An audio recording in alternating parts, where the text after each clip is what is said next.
नमस्कार। द देसी अड्डा पर आपका स्वागत है। मैं हूं राकेश तिवारी। देखिए, गोपालगंज थावे मंदिर चोरी कांड की तहकीकात करते करते गोपालगंज पुलिस ने गोपालगंज में मूर्ति चोरों के नेटवर्क का पर्दाफाश कर दिया है। गोपालगंज पुलिस ने जिस तरह से इस पूरे मामले में कार्रवाई किया है, उससे राज पर राज खुल रहे हैं। देखिए, गोपालगंज पुलिस ने थावे मंदिर चोरी कांड की जब पड़ताल कर रही थी, जब इस मामले का तहकीकात कर रही थी, उस समय दो बहुमूल्य अष्टधातु की मूर्तियां बरामद की है।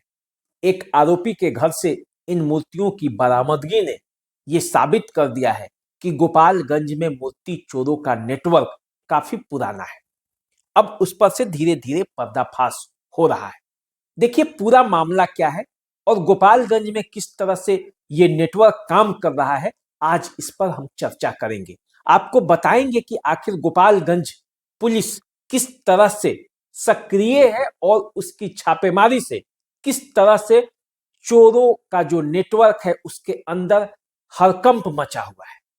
देखिए, हुआ ये कि 17 दिसंबर की रात अचानक थावे मंदिर में चोरी की घटना हो जाती है। थावे माता के जो मुकुट है, आभूषण है, जो दान पेटी है, सब दो चोर चोरी करके फरार हो जाते हैं। सीसीटीवी कैमरा में जब इसका फुटेज सामने आता है तो पूरे बिहार में हड़कंप मच जाता है। गोपालगंज का ये प्रसिद्ध माता का मंदिर, थावे भवानी का मंदिर, जो कि दुनिया में लोकप्रिय है, उसके यहाँ माता का मुकुट का चोरी हो जाना अपने आप में एक सवाल पैदा करता है और इसी सवाल का जवाब जानने के लिए गोपालगंज की पुलिस जब निकलती है तो उसके हाथ कई राज सामने आते हैं। देखिए, इस मामले की जब तहकीकात गोपालगंज पुलिस करना शुरू किया तो सबसे पहले 35 लोगों को हिरासत में लिया गया। पूरा मामला जब खुला तो पता चला कि गाजीपुर के दीपक राय नाम का एक युवक इस पूरे प्रकरण का मास्टरमाइंड। अब सवाल यह हुआ कि आखिर दीपक राय को पकड़ के पुलिस असली मुजरिमों तक पहुंचना चाहती थी, जो एक अन्य चोर इसमें शामिल था। और पुलिस की जांच जब आगे बढ़ी तो उसके तार इज्मामुल आलम तक जुड़ गई। इज्मामुल आलम को जब पुलिस गिरफ्तार करने गई और जब छापेमारी कर रही थी, उस दरमियान इज्मामुल आलम ने पुलिस पर फायरिंग कर दी। पुलिस जवाबी कार्रवाई में इज्मामुल हक पर गोली चलाई और उसके पैर में गोली लगी। इज्मामुल हक भी गिरफ्तार हो गया। अब दो लोग इस पूरे मामले में गिरफ्तार हैं, दीपक राय और इज्मामुल आलम। अब तीसरा नाम एक आया इसमें, शरीफ आलम का। शरीफ आलम, जो कि जिसके बारे में कहा गया कि मुकुट और आभूषण शरीफ आलम के पास हो सकते हैं, जो टुकड़े टुकड़े में करके चोरों ने जो छिपाए थे, तो उसके कुछ अंश उसके यहाँ है। जब पुलिस उसके यहाँ छापेमारी करने गई गोपालगंज जिले के जो आरर मोड़ के पास, तो कुख्यात जो है शरीफ साईं, जिसे कहा जाता है शरीफ आलम नाम है उसका, उसके घर से पुलिस ने दो अष्टधातु की बहुमूल्य मूर्तियां बरामद की। एक देसी कट्टा भी बरामद हुआ, तार भी बरामद हुआ, रेलवे का ट्रैक बरामद हुआ। इस मामले में पुलिस ने जो शरीफ आलम है उसकी मां और बीबी सब्बा आलम और सब्बा खातून और मदीना खातून को भी गिरफ्तार कर लिया है। तो पूरे मामले में कुल 4 लोग गिरफ्तार हैं।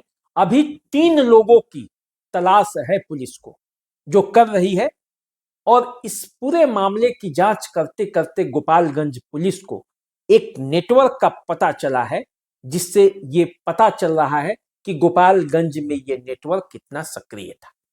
अब सवाल उत्पन्न ये होता है कि गाजीपुर जिले के जमनिया थाना का रहने वाला दीपक राय, मोतिहारी के राजेपुर का रहने वाला गोविंदगंज थाने का इज्मामुल आलम, गोपालगंज का शरीफ आलम, ये सब के तार कैसे जुड़े?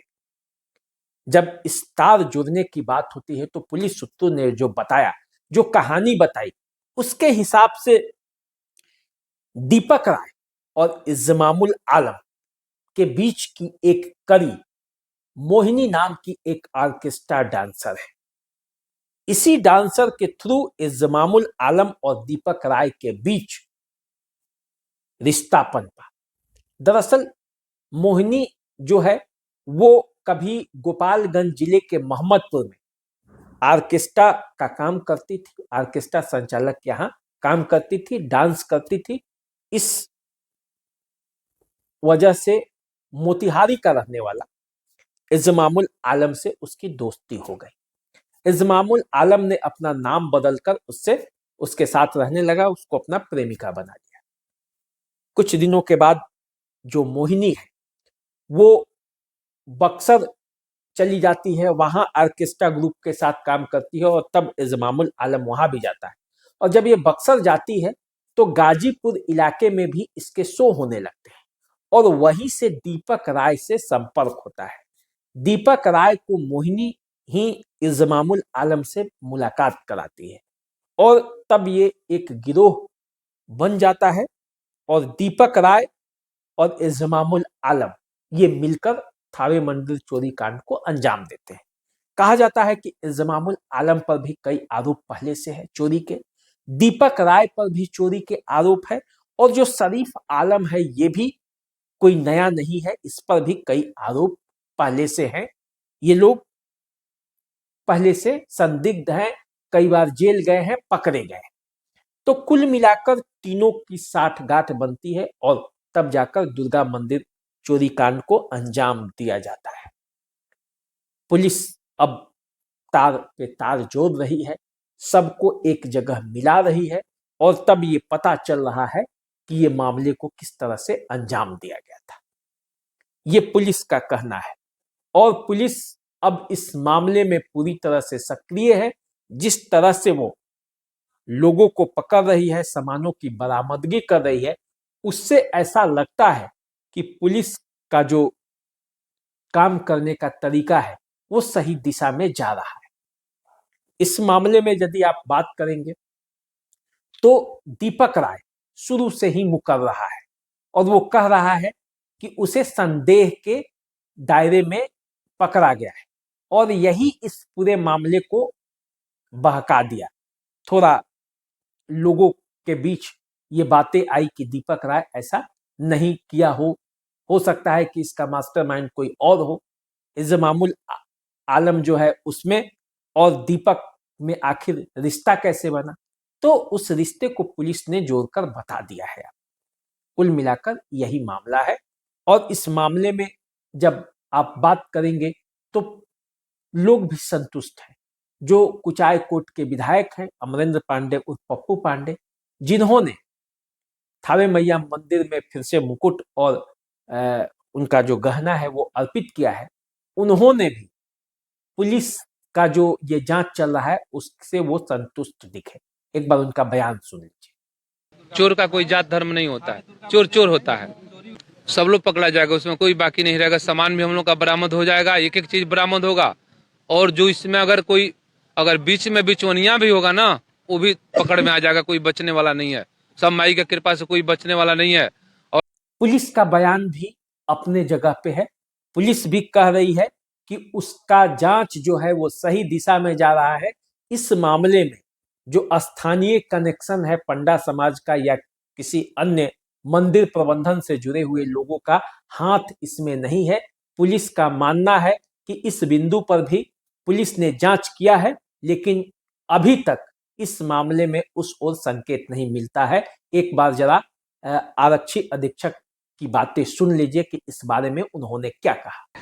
हम लोगों ने इन सारी चीजों पर भी जांच किया था कि क्या कोई स्थानीय लोग या मंदिर प्रशासन की भूमिका रही हो, तो उस तरह की भूमिका भी हम लोगों के सामने नहीं आई है। देखिए, पुलिस किसी भी कीमत पर इस मामले में किसी को बख्शने नहीं जा रही है। पुलिस पूरी तरह से तत्पर है क्योंकि उसका मानना है कि इस मामले के उद्भेदन के बाद कई मामले और भी खुलेंगे जो अगल बगल के जिलों में यदि इस तरह की मूर्ति चोरी हुई है तो क्या ये नेटवर्क उसमें भी काम कर रहा था, इस बात का भी पता चलेगा। तो देखिए, गोपालगंज की पुलिस थावे मैया मंदिर के इस पूरे प्रकरण में सजगता के साथ काम कर रही है और वो चाहती है कि जल्द से जल्द इस मामले का निष्पादन कर दिया जाए, क्योंकि वो जानती है कि थावे मैया मंदिर से लोगों की आस्था कितनी जुड़ी है। और ये कहा जा रहा है कि थावे मैया की ही कृपा है कि अब एक से एक तार खुल रहे हैं, एक से एक राज खुल रहे हैं और पुलिस अपने प्रयासों के बल पर सही जगह पर जा रही है और धीरे धीरे गोपालगंज में इस पूरे प्रकरण से जुड़े हुए जितने भी लोग हैं सबको पुलिस पकड़ लेगी और उन्हें सजा भी मिलेगी। तो चलिए, आपका इस पर क्या राय है? गोपालगंज पुलिस जो काम कर रही है उस बारे में आप क्या कहना चाहते हैं? जो थावे मैया मंदिर में चोरों ने जो कुकृत्य किया और उसके बाद जिस तरह से पर्दाफाश हो रहा है, पूरे मूर्ति चोरों का एक नेटवर्क पकड़ा जा रहा है, उसके बारे में आपका क्या कहना है? आप अपना कमेंट लिखिए, इस वीडियो को शेयर कर दीजिए, यदि अच्छा लगे तो चैनल को सब्सक्राइब कर लीजिए, फेसबुक इंस्टाग्राम पर हमें फॉलो कीजिए। अभी दीजिए इजाजत, नमस्कार।